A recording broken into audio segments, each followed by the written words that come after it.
हमारे साथ जो डॉक्टर्स यहाँ मौजूद हैं वो बहुत एक्सपीरियंस्ड हैं अपनी फील्ड्स में, इनका बहुत तजुर्बा है और इन्होंने जो काम किया है ख़वातीन की सेहत के हवाले से वो यकीनन काबिल क़द्र है। और आज हम इस सेशन में गुफ्तगू करेंगे ख़वातीन को दरपेश मसाइल, उनकी सेहत, उनकी जिस्मानी सेहत, उनकी ज़हनी सेहत के बारे में हम बात करेंगे। तो मैं अपनी गुफ्तगू का सिलसिला सबसे पहले डॉक्टर शेरशाह से शुरू करना चाहूँगी। डॉक्टर शेरशाह जो है वो हमारे उस्ताद भी रहे हैं जिन्ना हॉस्पिटल में गायनी के। सर, सबसे पहले तो प्लीज़ मुझे ये बताएं कि ख़वातीन की हेल्थ जो है वो उससे आपके जहन में, जैसे कहते हैं ख़वातीन की हेल्थ, तो जहन में फ़ौरन ही आ जाता है कि जी माँ और बच्चे की सेहत। हालांकि औरत की अपनी सेहत भी एक वैल्यू रखती है कि एक औरत सेहतमंद होगी तो she can reproduce. So how do you relate this? सबसे पहले तो आपका बहुत शुक्रिया कि आप अपने हमें इस काबिल समझा और हर साल आप इस मौजू पे बात कर रहे हैं। और ये जो आपने ख़वातीन का सेहत और औरतों की सेहत के बारे में बात की, माँ की सेहत के बारे में बात की, तो इस सिलसिले में गुज़िश्ता 25-30 साल से मैं बहुत बेवकूफ़ बनता रहा हूँ और ये बकवास करता रहा हूँ कि मैटरनल डेथ का मसला है, फ़लाने का मसला है। असल मसला जो है वो गुर्बत का मसला है। वो बड़ी मुश्किल से समझ में आया। और तालीम का मसला है। सेहत का दो ही इशू है, एक गुर्बत और दूसरी तालीम। एक गुर्बत का अगर ख़ात्मा होगा तो बेशुमार औरतें खुद ब खुद उनको सेहत मिलने लगेगी क्योंकि एम्पावर होंगी। और अगर औरतों को तालीम मिलेगी, आपको पता ही है कि 70% औरतें जो हैं लड़कियां स्कूलों में नहीं हैं, अगर उनको तालीम मिलेगी तो वो अपने बारे में फ़ैसला कर सकेंगी। ये गुर्बत और तालीम नाख्वानगी की बीमारी इतनी बड़ी बीमारी है जिसने औरतों की सेहत को तबाह बर्बाद कर दिया है। मैं छोटी सी एक मिसाल देना चाहता हूँ। हम लोग सिंध के एक इलाके में काम करते हैं, मैं उसका नाम ले लेना चाहता हूँ अभी क्योंकि वहाँ बहुत बड़ा हादसा हुआ है हमारी नज़र के सामने और उसकी आइडेंटिफिकेशन हम नहीं करना चाहते हैं। एक 14 साल की लड़की को एक किसी वडेरे ने प्रेग्नेंट कर दिया और वो हमारी आँखों के सामने उसका कत्ल हुआ है 4-5 दिन पहले। और उसको कुछ भी नहीं कर सकते हैं। उसकी गुर्बत की वजह से उस वडेरे के पास गई, उसकी माँ रोती रही और उसके साथ ये सब कुछ हो गया। इस तरह से जो मैटरनल डेथ होती है इसलिए नहीं होती है कि हमें नहीं पता है कि सारे हमारी गायनेकोलॉज बैठी हैं रुबीना, हमें पता है कि हम औरतों का इलाज कैसे कर सकते हैं, हमें पता है कि हम उनको कैसे बचा सकते हैं, हमें पता है कि उनको बीमारी क्या है। सबसे बड़ा मसला ये है कि हम औरतों को बचाना नहीं चाहते हैं।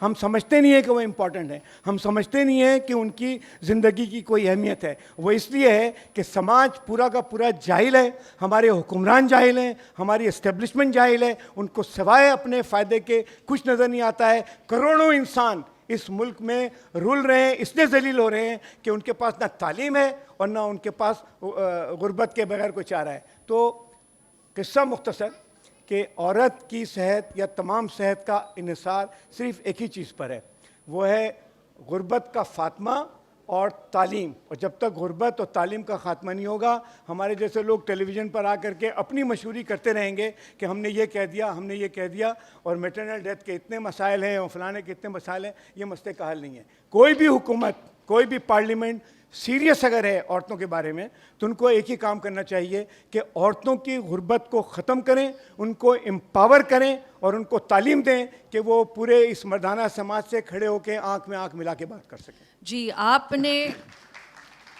दो निकात की तरफ इशारा किया है, एक गुर्बत और दूसरा आपने कहा तालीम की कमी। और गुर्बत की वजह से ही शायद तालीम की कमी होती है और माँ बाप अपने बच्चों को तालीम हासिल नहीं करवा सकते। डॉक्टर रुफीना, मैं आपसे ये बात कहूँगी कि जब घर में एक बेटा है और एक बेटी है तो माँ जो है वो बेटे की सेहत के हवाले से शायद ज़्यादा फ़िक्रमंद होगी और बेटी शायद उसकी माल न्यूट्रिशन का शिकार हो जाए। तो ये एक फ़र्क समाज में है। हालांकि लड़की को भी उतनी ही ग़िज़ाइयत की ज़रूरत है जितनी कि एक लड़के को, लेकिन गुर्बत और जहालत के अलावा एक हमारी सोच भी है ना, माशरे की एक जनरलाइज्ड सोच जिसमें प्रेफरेंस होता है। उस हवाले से आप क्या कहेंगी? आई थिंक दो things have little bit change, लेकिन अगर अभी भी उठा के देखें तो उन घरों में जहाँ एक घर की बड़ी बूढ़ी खाना बांटती है, एक एक के प्याले में रखती है, तो हाँ लड़के को बोटी मिलती है, लड़की को शोरबा मिलता है। ये अभी भी यही चीज़ है। और फिर औरत की सेहत, जैसे कितनी उनकी जब प्रेगनेंसी हो रही है, ये हो रही है, वो एक के बाद एक बच्चे पैदा करती चली जा रही है, तो कब उसकी खून की कमी हुई, कब उसको क्या हुई, और उसको वो सारी चीज़ें नहीं देती है, ना वो अपनी मर्ज़ी से कुछ कर सकती है। और प्रेगनेंसी के बारे में तो जो कितनी डिलीवरीज मेरे दोनों तरफ गायनोकोलॉजिस्ट हैं वो बेहतर फैसला कर सकते हैं, लेकिन ज़्यादातर मैं ब्रेस्ट सर्जन होने के नाते से भी अगर देखती हूँ तो ख़वातीन को अपनी अगर कोई चीज़ मालूम भी होती है तो बहुत सारी चीज़ें हैं कि एक तो वो ख़ुद इतनी तालीम याफ्ता नहीं है, ख़ुद इतनी डिसीजन मेकिंग नहीं है कि उसको अपने हर फैसले के लिए घर के मर्दों पे डिपेंडेंट है।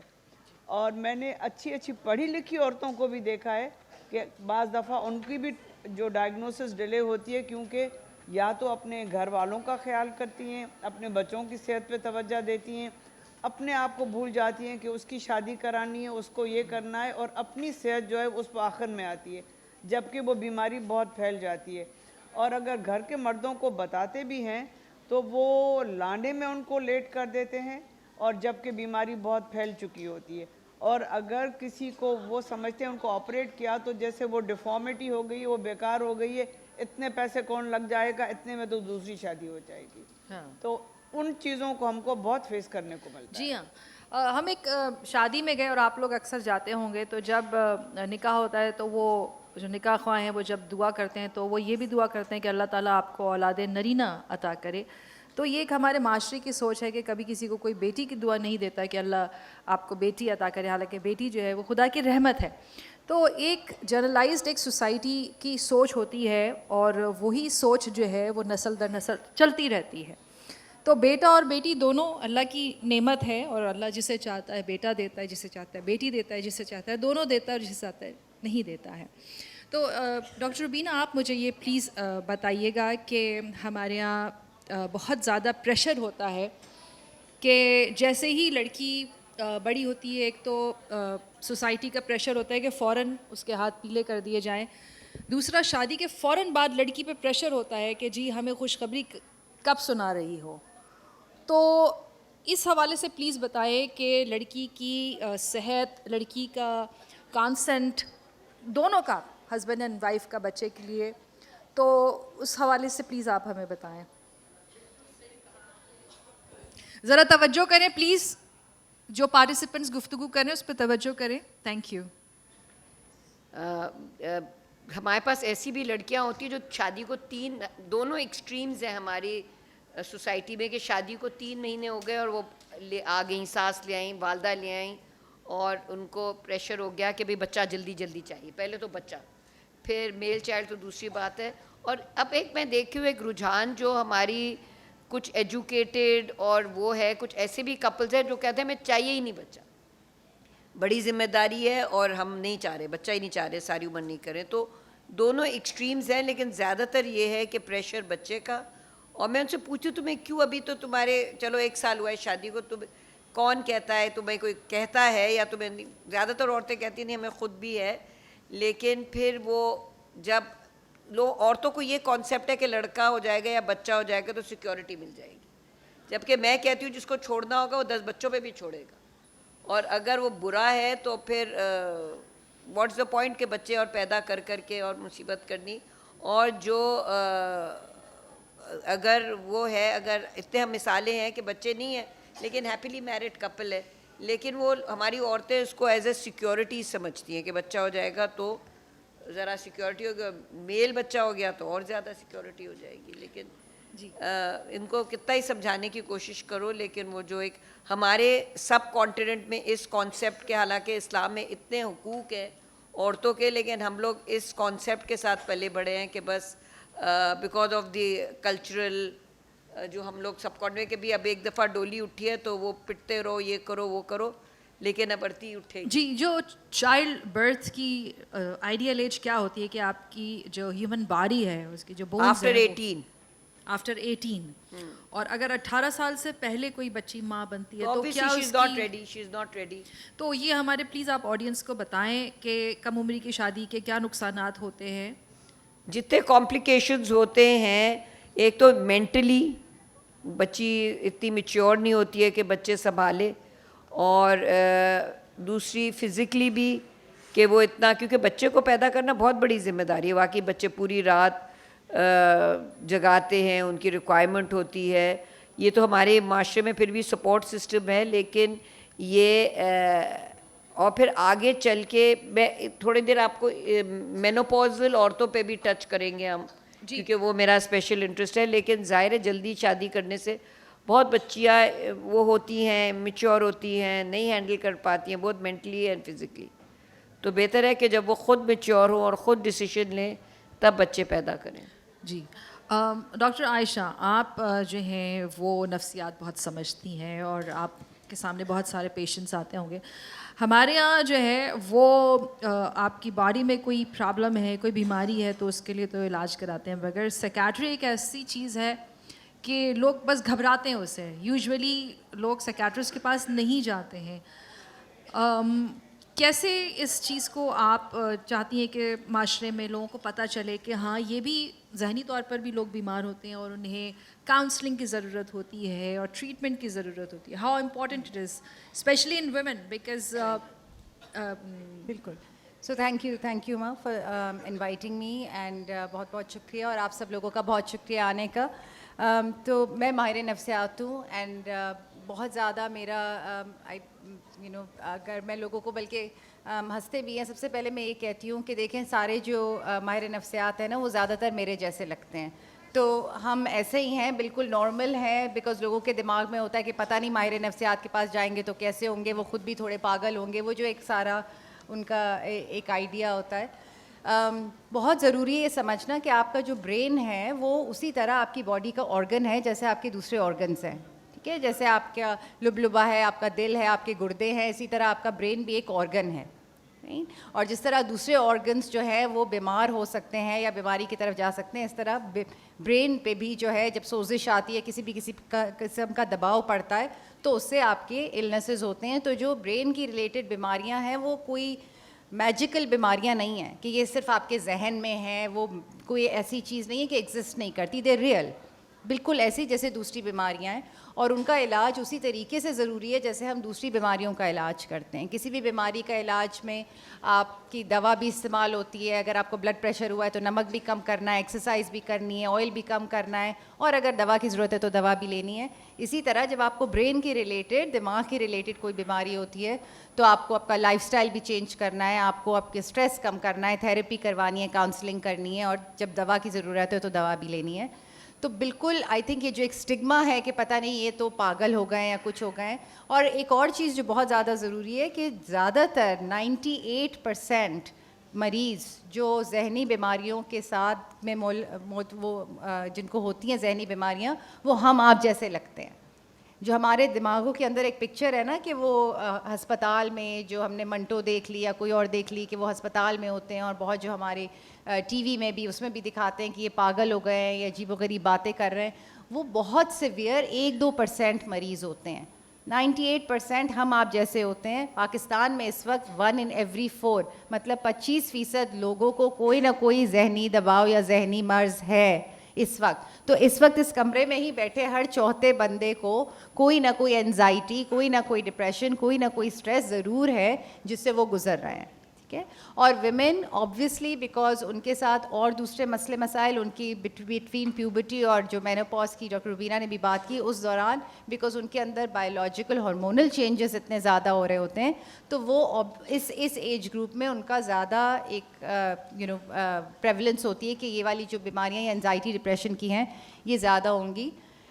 पोस्टपार्टम डिप्रेशन है, ड्यूरिंग प्रेगनेंसी का डिप्रेशन है, और इसलिए औरतों का तो ये इलाज इसलिए, और हर किस्म की हेल्थ, औरतों की हेल्थ इसलिए बहुत ज़्यादा ज़रूरी है क्योंकि औरतें तो हमारी नेक्स्ट जनरेशन को पैदा कर रही है और उनका ख्याल रख रही है ना, तो हमारा फ्यूचर तो सारा का सारा उन्हीं पे मुनहसर है, तो उनको सेहतमंद होना, जो कि मैं mental health and Yes. Physical health की बात करती हूँ, इलनेस की बात बहुत देर से आती है, लेकिन जो हेल्थ की बात है वो बहुत ज़रूरी है कि हमारे मुल्क में हेल्थ की बात होनी सो शुरू हो। स्ट्रेस एंजाइटी भी एक ऐसी चीज़ है जिसके लिए you need to see a doctor. Doctor Shershah, please आप मुझे बताएं फिस्टुला के बारे में, and you have been writing about it, क्योंकि औरतों की बहुत सारी ऐसी बीमारियां हैं कि they don't want to discuss it, वो बताना नहीं चाहती हैं लोगों को, और इतनी उनकी ज़िंदगी जहन्नम बन जाती है। तो इसके लिए क्या होना चाहिए?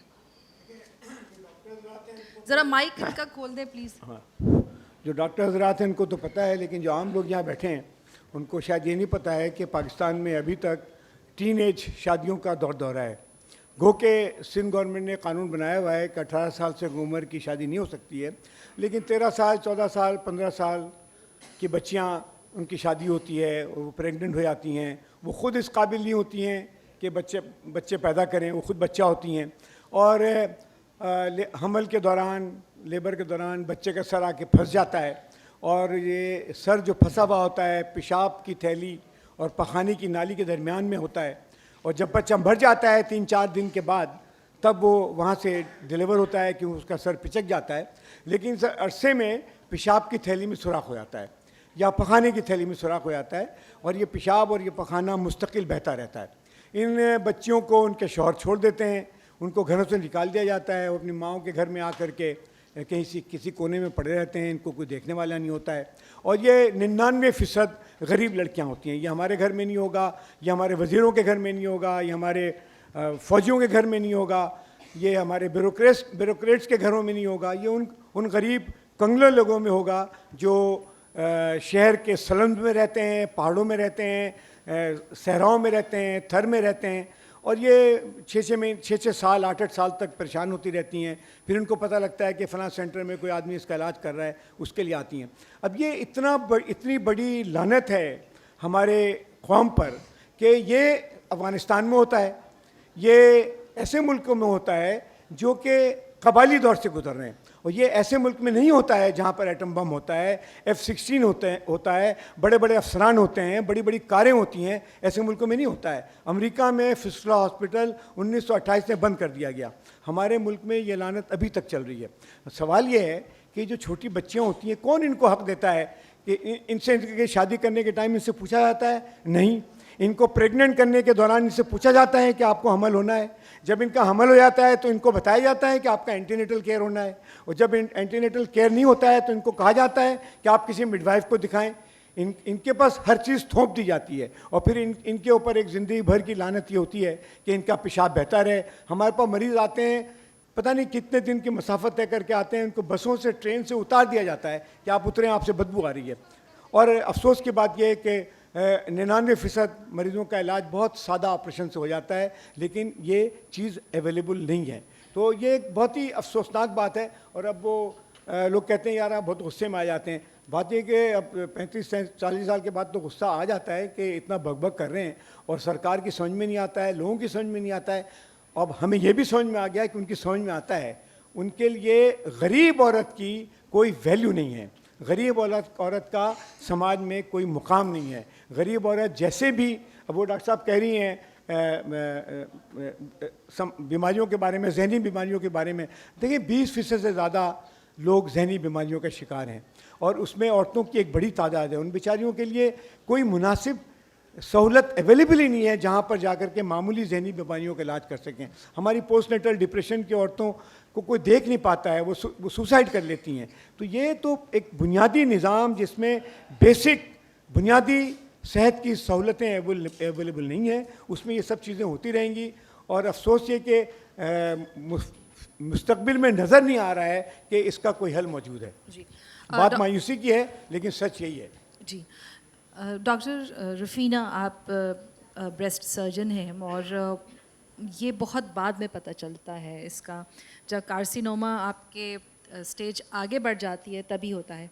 लेकिन अर्ली एज में पता चलने के लिए बहुत सारी ख़वातीन जो हैं वो इग्नोर कर देती हैं अगर साइन एंड सिम्टम्स उनको नज़र भी आते हैं, शर्म व हया की वजह से। और जो एक हमारी सो कॉल्ड एक जो इक़दार कह लें, कुछ भी कह लें आप, तो वो डिस्कस नहीं करती हैं अपने पेरेंट्स से या अपनी फैमिली मेम्बर से कि क्या प्रॉब्लम है।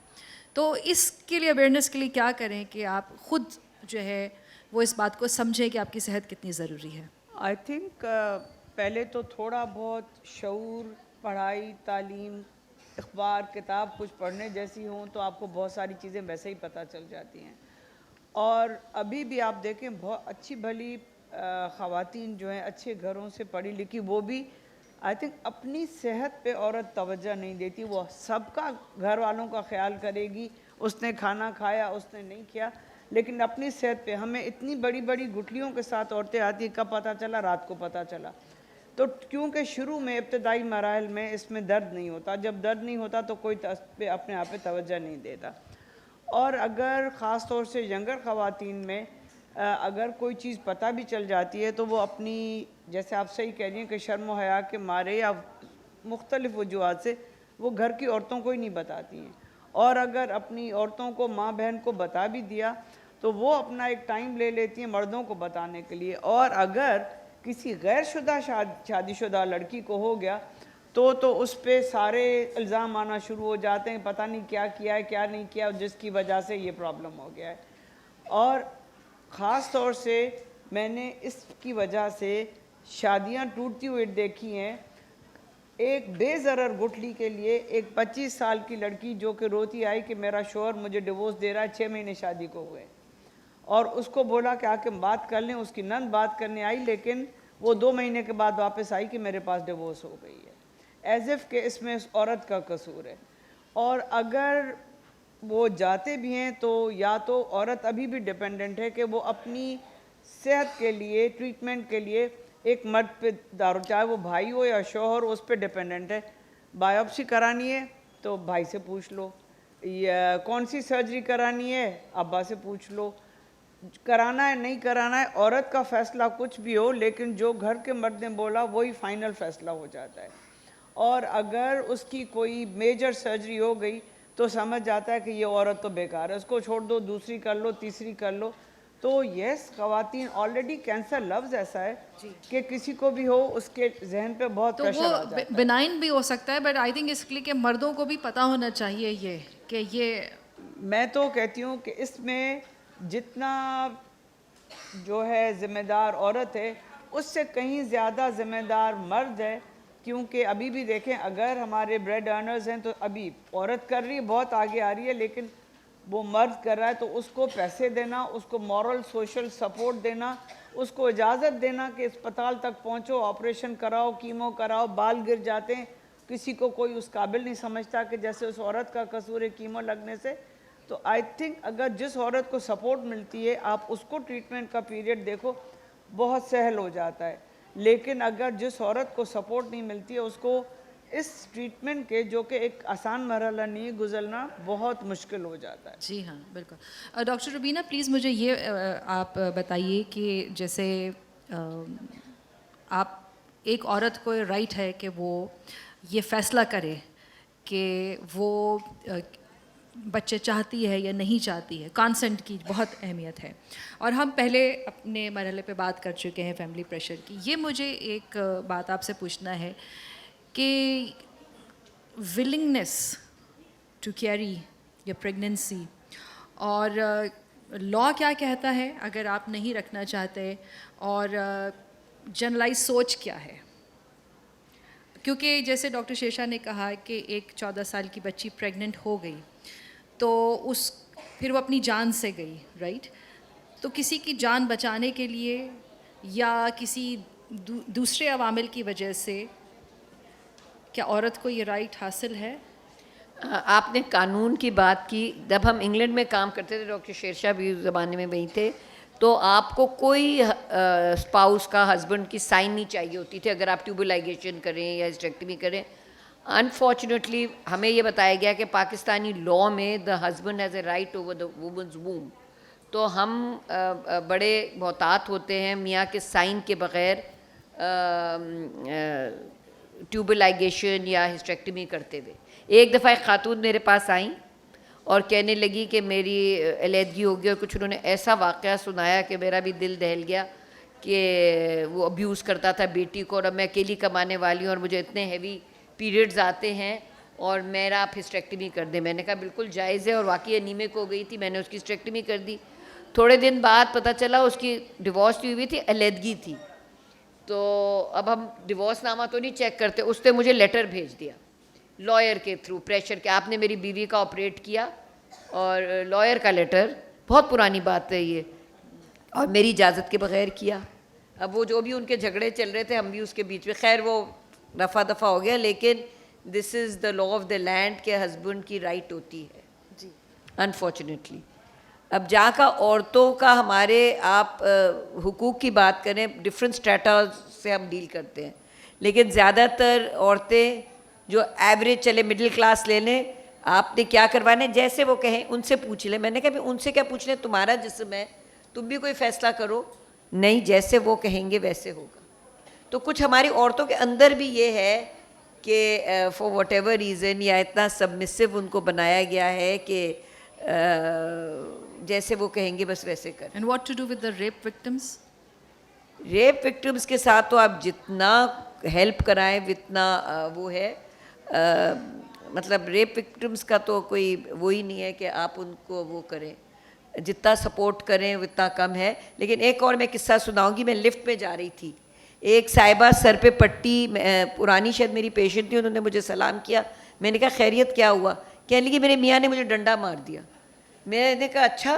फिर दूसरा जुमला उनका था कि वो बहुत अच्छे हैं, हमारी नंद ने वर्गला दिया था।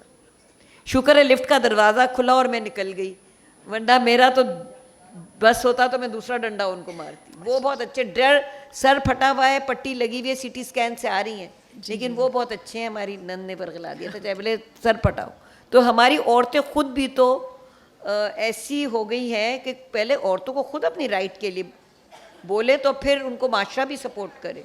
जब आपका खुद ही एटीट्यूड है तो आप क्या वो, आपको और क्या हेल्प मिलेगी? डॉक्टर आयशा, मुझे प्लीज़ बताएं कि प्यूबर्टी जो है वो एक ऐसी एज है जिसमें आपकी बॉडी में चेंजेस, आपके हार्मोनल चेंजेस, आपके माइंड में चेंजेस आते हैं। तो क्या एक ऐसी एज में हमारे नौजवानों को उस ख़ास तौर पे उस सर्टन एज में ज़रूरत है एजुकेशन की? सुमा, मैं दो बातें कहूँगी। एक तो जो डॉक्टर रुबीना ने अभी कहा अबाउट औरतें, हम पेट्रियार्की की बहुत बात करते हैं कि हमारा बहुत यहाँ पे पेट्रियार्की है और मर्द ये समझते हैं या मर्द ये कहते हैं, मर्द वो करते हैं, बट हमारे यहाँ पे इंटरनलाइज्ड पेट्रियार्की बहुत ज़्यादा है। तो मर्द कहें ना कहें, लेकिन औरत जो फील करती है कि दे आर लेस, राइट, या उनकी सोच कम है, या उनको अपनी ही सोच पे या अपने डिसीजंस पे कॉन्फिडेंस नहीं है, और उनको लगता है कि शायद मर्द जो है वो ज़्यादा सुपीरियर या बेहतर बात कर सकते हैं। तो ये this is an internalised patriarchy जो हमने अपने ऊपर एक सवार की हुई है, और उसके लिए बहुत ज़रूरी है कि औरतों की, जो डॉक्टर शेषा ने भी सबसे पहले बात की, कि एजुकेशन जितनी ज़्यादा होगी और एजुकेशन में ये बात उनको बताई जाएगी कि ख़ुद एतमादी कैसे लाई जाती है, और आपकी भी अपनी एक सोच है और वैसी ही सोच है। ब्रेन अल्लाह ताला ने डिफरेंट नहीं बनाए हैं। एक्सपीरियंस की वजह से मर्दों को ज़्यादा एक्सपीरियंस हो जाता है, बिकॉज आप बाहर निकलते हैं, करते हैं। तो अगर आपको भी उसी तरीके से पढ़ाया जाए, लिखाया जाए, तो आई थिंक ये काफ़ी हद तक हमारे नंबर्स जो आउट ऑफ स्कूल गर्ल्स के हैं वो इतने कोई अबिस्मल हैं कि शर्म आती है कुछ कहीं पे भी बताते हुए। जेंडर एक्विटी का जो हमारा इंडेक्स है कि जितना जो हम कितना पीछे हैं जेंडर इक्वालिटी में, हमारे बाद सिर्फ अफ़गानिस्तान है। वी है 149 आउट ऑफ 150 कंट्रीज़। इस वक्त इतना बुरा हाल है। सो आई थिंक कि अगेन वही वाली बात कि जहाँ पे हमारे पास इतनी बड़ी बड़ी गाड़ियाँ भी हैं, एटम बम भी है, न्यूक्लियर पावर भी है, सब कुछ है, we are not a poor country, right, we are not, हमारे ऊपर गुर्बत की भी चीज़ें हैं, लाइक बट इट्स नॉट, इस तरह के मुल्क में इस तरह की चीज़ें होना बहुत ज़्यादा। And I think it's important कि औरतों के हुकूक और औरतों पे आप लिटरेसी की जब बात करें कि हेल्थ लिटरेसी, आप प्यूबर्टी की बात कर रही हैं, and I come to that, but बचपन से होनी चाहिए कि आपने अपनी हेल्थ का कैसे ख्याल रखना है और आपकी हेल्थ में क्या क्या चीज़ें आती हैं और आपने ख्याल रखना है। अल्लाह ताला ने आपको ये जिस्म दिया है, तो सबसे पहले आपकी रिस्पॉन्सिबिलिटी है कि आप इस जिस्म का और इस ब्रेन का और उसका ख्याल रखें। प्यूबर्टी के दौरान ऑफ कोर्स बहुत सारी ऐसी चीज़ें आती हैं, चेंजेस आते हैं, लड़कों में आते हैं, बच्चियों में आते हैं, एंड मेरी एक बहुत अच्छी दोस्त हैं जो बहुत बड़ी गर्ल्स स्कूल की प्रिंसिपल हैं और एडमिनिस्ट्रेटिव एजेंट हैं, मिडिल क्लास उन फैमिलीज़ को, लोअर मिडिल क्लास और मिडिल क्लास को केटर करती हैं, और उन्होंने ऑल गर्ल्स स्कूल में प्यूबर्टी के वक्त प्यूबर्टी एजुकेशन का करिकुलम शुरू हुआ कि जिसमें बच्चियों को बताना कि आपके पीरियड्स होंगे, ये होंगे, क्या बॉडी चेंजेस होते हैं, इसका क्या मकसद होता है एंड एवरीथिंग। एंड बाहर जो आके जो धरने शुरू हो गए और उनके आगे बाहर कैंप्स आ गए और सारे कि ये आप क्या कर रही हैं, कि for 2 years she had to go hiding, उनको इतने ज़्यादा थ्रेट्स आए। This is in an all girls school जिसमें आप बच्चियों को बता रहे हैं कि ये आपके साथ होगा। तो ये मैं बहुत ज़्यादा, क्योंकि जब आप सही तरीके से माँ बाप या टीचर या स्कूल आपको नॉलेज नहीं दे रहा, तो आपको जो इधर उधर से नॉलेज मिलती है वो बहुत ख़तरनाक होती है। जी बिल्कुल। कोई कुछ कह रहा है, कोई कुछ कह रहा है। लड़कों को भी बाप नहीं बता रहे होते हैं कि आपके साथ ये प्यूबर्टल चेंजेस आएंगे, तो क्या चीज़ सही है, क्या चीज़ गलत है, इसको किस तरीके से इस्तेमाल करना है, कैसे समझना है। एंड उसकी वजह से जब आप इधर उधर से चीज़ें सुनते हैं तो you know it's like you get into bad habits, wrong things, wrong, फिर एंजाइटी बढ़ती है, डिप्रेशन बढ़ता है, eating disorders, obsessive compulsive disorders बहुत ज़्यादा इस प्यूबर्टी वाली एज में बढ़ते हैं, बिकॉज आपको खुद समझ में नहीं आ रहा होता कि आपकी बॉडी के साथ क्या हो रहा है। जी जी बिल्कुल। तो ये तो एक हमारा माशरती रुझान हो गया और एक सोशल प्रेशर हो गया जिसकी वजह से औरतें मुतासर होती हैं, और मेरे ख़्याल है कि जब हम पहले बात कर चुके हैं कि ख़वातीन के साथ साथ मर्दों को भी ये पता होना चाहिए कि ख़वातीन की सेहत, जहनी सेहत, जिस्मानी सेहत कितनी ज़रूरी है। डॉक्टर शेरशाह, ये प्लीज़ बताएं कि मेन्यूपॉज के बाद औरतें डिप्रेशन में चली जाती हैं और कैसे उससे बाहर आया जाए।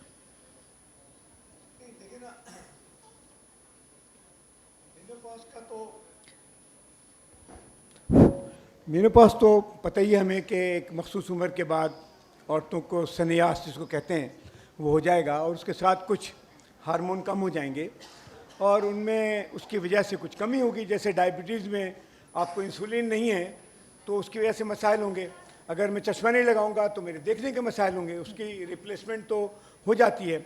लेकिन हम उस समाज का क्या करें जो बूढ़ी औरत के बारे में बकबक तो बहुत करता है, माँ के पैर के नीचे जन्नत है और फलाना है, लेकिन उसकी इज़्ज़त तो कोई नहीं करता। अगर आप एधी के ओल्ड होम में चले जाएं तो 3000 औरतें वहाँ पर पड़ी हुई हैं, जिसमें से 1/3 औरतों ने कपड़ा भी नहीं पहना हुआ होता है क्योंकि उनकी जहनी हालत सही नहीं है, और इतने बड़े होम में उनका बहुत ज़्यादा केयर नहीं किया जा सकता है, इतने सारे बंदे नहीं रखे जा सकते हैं।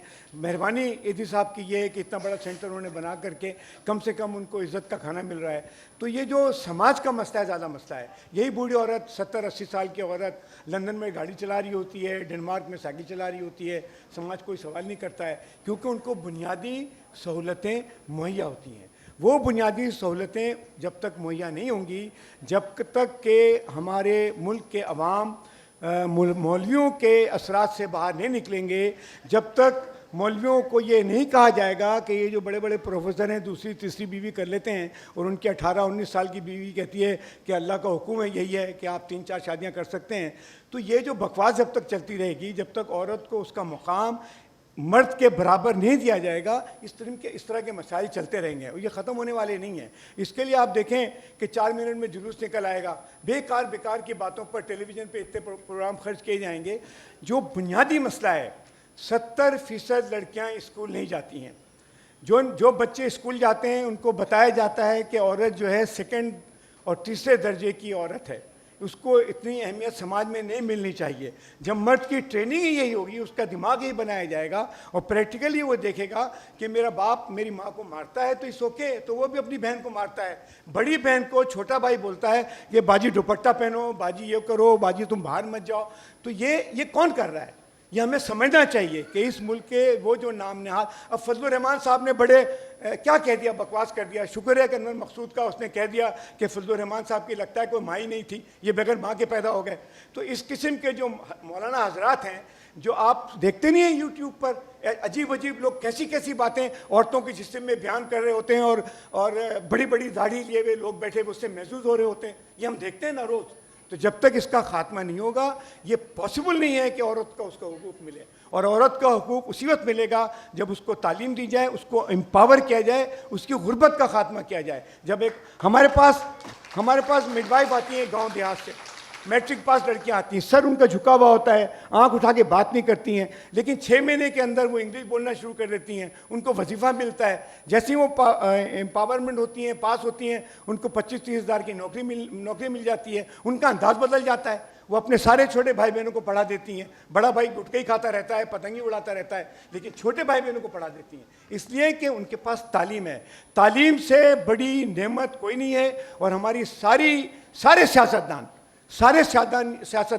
सारे हुक्मरान, सारे बड़े बड़े जर्नल, वो नहीं चाहते हैं कि तालीम हो, और ख़ासकर औरतों की तालीम। तो मौलवी इतने खिलाफ हैं उसके कि आप इसका अंदाज़ा नहीं कर सकती हैं। जो जब तक ये नहीं होगा, काम नहीं होगा। डॉक्टर रुफीना, आप प्लीज़ ये बताएं कि मैमोग्राम के हवाले से बताएं कि किस एज में औरतों को करवाना चाहिए, और पोस्ट सर्जरी जो एक जहनी ट्रॉमा होता है और सोशली एक औरत बहुत अफेक्ट होती है, खाना नशीन हो जाती है, तो इसके हवाले से आप क्या कहेंगी? कि हर औरत को जैसे ही उस मैच्योर होती है, उसको अपना मुआयना खुद समझाना चाहिए। अभी हम बात कर रहे थे हेल्थ एजुकेशन की, इसी तरीके से breast self examination is also important कि उसको जहाँ बाकी हेल्थ की एजुकेशन की बात करी सिखाया जाए, और अगर वो सिखाया जाएगा, बताया जाएगा कि क्यों इम्पॉर्टेंट है, तो वो अपना मुआयना करेगी। मैमोग्राम हम जनरली जिस एज में जैसे जैसे उम्र बढ़ती है औरत की, ब्रेस्ट कैंसर का रिस्क बढ़ता है, तो 35 मल्टीपल 35-40 ईयर्स के बाद कहते हैं कि रेगुलरली होना चाहिए। मैमोग्राम के अंडरस्टैंड के पाकिस्तान में वो सहूलतें नहीं हैं जो कि वेस्ट में मौजूद हैं, बल्कि ऑस्ट्रेलिया में तो उनके शॉपिंग सेंटर्स में भी लगे हुए, और अगर कोई औरत मैमोग्राम नहीं करती है, उनकी पुलिस लेके मैमोग्राम करा के घर छोड़ के आ जाती है। जहां आपका 45% बजट जो है, आपका जीडीपी जो है 45% हेल्थ पे जाता है, हमारा तो लेस देन 1% है। तो लेकिन अगर हम उनको रेगुलरली कराएं और वो समझ दें, वहाँ भी जब जाएंगे तो अगर सहूलत है भी तो जाने नहीं देंगे, कोई ज़रूरत नहीं है टाइम ज़ाया करने की, वो वाली बात नहीं है।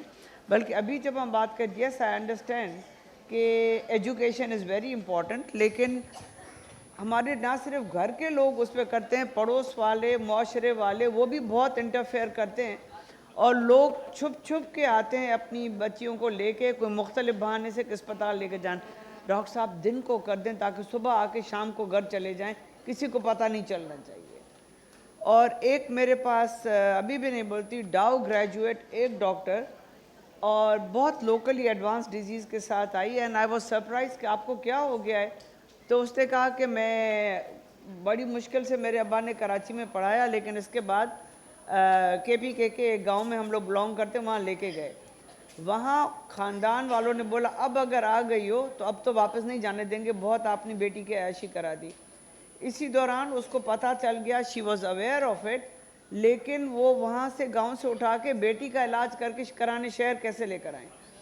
सो मच सो कि उसकी चीज़ बढ़ गई, और आखिर में ये आया कि दादी बीमार है, दादी क्योंकि उसको इलाज के लिए लेके जा रहे हैं, और दादी के अटेंडेंट जो डॉक्टर बेटी है, तो जाके किसी तरीके से वो हम तक पहुंची।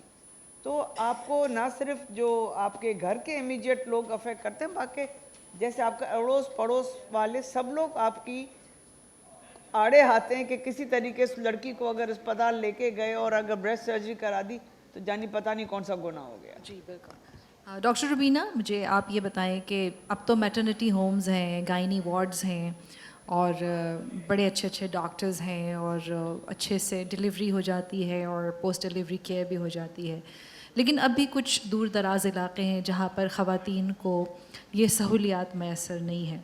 जी, तो इस हवाले से क्या इक़दामात होने चाहिए कि फ़ौरी तौर पे उनको टेक केयर की जा सके उनकी, और जो जैसे अगर इनएक्सपीरियंस्ड लोग फिर हैंडल करते हैं तो इसकी कॉम्प्लिकेशंस हो जाती हैं। देखिए, हमारे टर्शरी सेंटर्स हैं जहाँ मैं काम करती हूँ, और हम सारी इमरजेंसीज लेते हैं, और अनफॉर्चुनेटली हम एक तो सिजेरियन सेक्शन रेट बहुत बढ़ गया है, और उसकी वजह से आज भी एक यंग लड़की जिसका पहले एक सीज़र था और अभी वो सिर्फ 3.5 महीने प्रेगनेंसी के, और उसका प्लेसेंटा लग गया उसकी ऑपरेशन की जगह से, और निकल के एज अर्ली एज 40 बसाने में चला गया। तो एक तो ये है कि औरतों को एक्सेस होना चाहिए, और ये जो छोटे छोटे बाज़ मैटरनिटी होम्स हैं ये ज़्यादा हमारे लिए मसले कर देते हैं, और फिर वहाँ लास्ट मिनट तक वहाँ पेशेंट्स रहते हैं जब तक बिल्कुल ही चीज़ें वो प्रॉब्लम में ना हो जाएं, बिल्कुल बहुत लेट रेफरल्स बाज़ वक्त होते हैं। हालात काबू से बाहर हो जाते हाँ, जब बिल्कुल हालात काबू से बाहर हो गए। एक पेशेंट थी, उसका नाम था, उसकी इजाज़त के साथ मैं नाम ले रही हूँ, रुखसाना। तो वो बेचारी के साथ जो भी प्रॉब्लम हुआ, एक जगह गई, 2 जगह गई, तीसरी जगह गई, तो मैंने एक डायरी बनाई हुई, मैं इसमें मिरेकल वुमन लिखती हूँ। तो मैंने कहा रुखसाना तो अपना पूरा नाम लिख, कहती है खाली रुखसाना लिख के, क्योंकि वो अपने मियाँ उसका था मौलवी, तस्बीह चला रहे थे, चलाते रहे, और कभी इधर ले गए कभी उधर ले गए, उन्होंने गाड़ी से नहीं कि बिल्कुल कोलैप्स थी।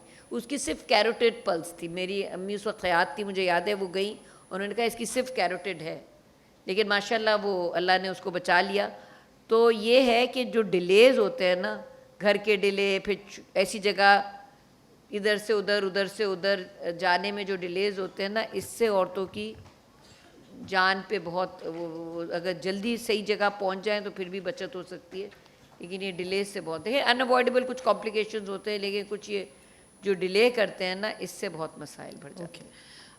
डॉक्टर आयशा, प्लीज़ आप थोड़ा सा पोस्टमार्टम डिप्रेशन के बारे में हमें बताएं, अगर आप और उसके क्योर बताएं। जी। सो अगर तो आपको ऑलरेडी फैमिली हिस्ट्री है किसी भी तरीके की एंजाइटी की, डिप्रेशन की या किसी की भी, then you at very high risk कि ड्यूरिंग प्रेगनेंसी एंटीनेटल एंजाइटी या डिप्रेशन, या फिर पोस्ट पार्टम, जिससे बच्चा होने के बाद आपको जो आप एक नॉर्मल सी चीज़ होती है जिसको पोस्ट पार्टम लूज कहते हैं, जो कि थोड़े अरसे के लिए औरतों को ज़्यादा हो सकते हैं, इट्स मोर कॉमन, लेकिन उसके बाद पोस्ट पार्टम डिप्रेशन के बहुत ज़्यादा chances होते हैं that women start getting severe depression, moderate to severe symptoms of depression. And again, जैसे बात हुई है, ये एक बीमारी है, ठीक है। एक तो हमारे ऊपर ये एक और बहुत दबाव होता है कि देखो अल्लाह ताला ने तुम्हें ये ब्लेसिंग दी है, ये इतना प्यारा बच्चा, इतनी प्यारी बच्ची हुई है, तुम्हें खुश होना चाहिए, उदास क्यों हो, ये क्यों हो, अच्छा नहीं लगेगा, लोगों को अच्छा नहीं लगेगा। फिर जो आपकी नर्सिंग होती है वो एक ठीक ठाक आसान चीज़ नहीं होती कि आपने बच्चे को ब्रेस्ट फीडिंग करनी है, ठीक ठाक उसके अपने कॉम्प्लिकेशंस होते हैं, और बहुत कॉम्प्लिकेशंस होते हैं। किसी को आ नहीं रहा होता, इनफ दूध नहीं आ रहा, फिर आपको वहाँ लोकली इश्यूज़ हो सकते हैं कि किस वजह से, तो उन सारी चीज़ों की वजह से, लेकिन मोस्टली हार्मोनल चेंजेस की वजह से जो एकदम से रिवर्सल आता है बच्चा होने के बाद, women are very high risk of getting postpartum depression। और बहुत ज़रूरी है कि उस चीज़ को समझा जाए, और उस चीज़ को उस वक्त औरत को फ़ौरन कोई ना कोई sort of ट्रीटमेंट, मैनेजमेंट, उस चीज़ को एड्रेस किया जाए, बिकॉज़ अगर उस वक्त वो बच्चा औरत का एड्रेस नहीं होता तो वो बच्चे पे असर पड़ता है। सो लोग जो हैं वो प्रेगनेंसी के दौरान या पोस्टमार्टम दवाइयाँ देने से बहुत परेशान होते हैं कि बच्चे को ये हो जाएगा, बच्चे की हो जाएगा अगर आप ये दवाइयाँ लेंगे, लेकिन बच्चे पे एंजाइटी और डिप्रेशन, माँ की एंजाइटी और डिप्रेशन का कहीं ज़्यादा असर पड़ता है। तो मैं बच्चों को, माई सब स्पेशलिटीज़ चाइल्ड एडोलेसेंट साइकियाट्री में बहुत बच्चों को देखती हूँ, एंड मेरा पहला सवाल होता है माँ बाप से जब बच्चे आते हैं कि आपकी प्रेगनेंसी इस बच्चे के साथ कैसी थी, and 90% of the time it's the first pregnancy, because first pregnancy औरत के लिए बहुत स्ट्रेसफुल होती है, बहुत ज़्यादा स्ट्रेस। वो नए घर में गई होती है, उसका एक रोल घर में, एक ये तो मेरे बेटे की बीवी आई है वर्सेस अब ये मेरे नवासे की या पोते की या उसकी माँ बन गई है, तो एक रोल चेंज होता है। तो second third pregnancies are still easier, but first pregnancy is always very very hard, and you will inevitably see that a child जिसको ADHD है, जिसको एंजाइटी है, जिसको डिप्रेशन है, वो पहला प्रेगनेंसी का बच्चा था। दूसरा, very very quickly, not associated with your question Huma, but I want to talk about कि हम बहुत ज़्यादा, हम औरतें, मैं अगेन औरतों से यहाँ पे बात कर रही हूँ, जब हमारे बच्चे होते हैं तो हम बहुत फोकस कर रहे होते हैं अपनी बच्चियों पे, सारी की सारी ट्रेनिंग का सारा जो निचोड़ है हमारी बच्चियों पे उतर जाता है। बेटा आपने ऐसे बैठना है, आपने ऐसे करना है, आपने खाना भी बनाना सीखना है, आपने पढ़ना भी है, आपने चादर ऐसे पढ़नी है, बिकॉज आपने अपने आप को बचाना है, आपने, and we are not focusing on our sons. हम अपनी बच्चियों को कहते हैं अगर तुमने ये गलत काम किया तुम्हें घर से निकाल देंगे, लेकिन कभी अपने बेटों को नहीं कहते कि अगर कभी हमें सुना कि तुमने किसी दूसरी बच्ची के साथ ऐसे किया तो मैं तुम्हें घर से निकाल दूंगी। तो इट्स वेरी इंपॉर्टेंट कि हम माएँ जो हैं अपने लड़कों की तरबियत पे फोकस करें और उन पे जिम्मेदारी डालें कि आपकी वजह से किसी भी दूसरी बच्ची को नुकसान नहीं होना चाहिए, कोई भी दूसरी बच्ची अनकम्फर्टेबल नहीं होनी चाहिए। Okay, very true. So we have just a few minutes left. आखिर में मैं डॉक्टर शेरशाह से रिक्वेस्ट करूंगी कि आप प्लीज़ ये सेशन कंक्लूड कर दें अपने कंक्लूडिंग रिमार्क्स से। बहुत बहुत शुक्रिया आपका दोबारा से।